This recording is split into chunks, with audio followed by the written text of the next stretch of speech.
गे गोरकी की हाल छे? अच्छा गर्मी में बड़ समस्या छे सहना।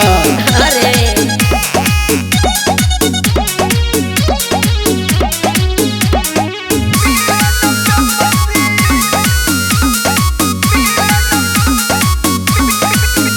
एक लागू झकास गोरी पिन्हले न में कसी। अच्छा एक लागू झकास गोरी पिन्हले न में कसी। आ गरमी बढ़ल छै छौरी पीले न में बसी। एक गरमी बढ़ल छै छौरी पीले न में बसी। अच्छा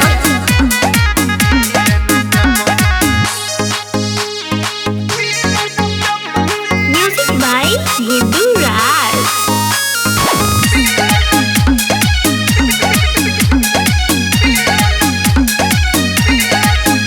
एक टप टप पसीना तोहर ने बहत मूड फ्रेश तोहर के रहत। ओहो एक टप टप पसीना तोरा ने बहत मूड फ्रेश तोहर के रहत।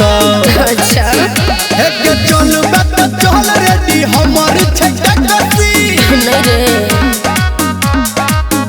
एक चल बत चल रेडी हमर छक्का कसी। आ गरमी बढ़ल छै छौरी पीले न बसी। एक गरमी बढ़ल छै छौरी पीले न बसी।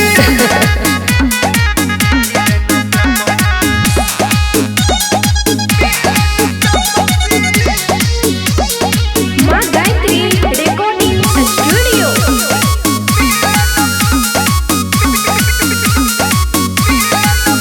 एक बर्फो से ज्यादा लगतौ के ठंडा गर्मी से बचे के छै ई के फंडा।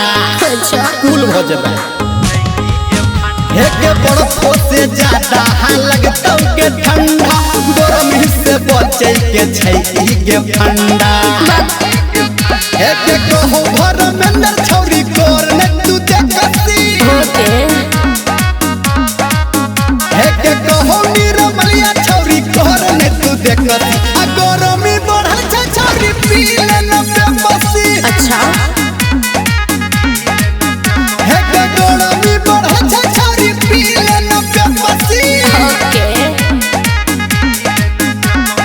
मंगा दिए एक बोतल।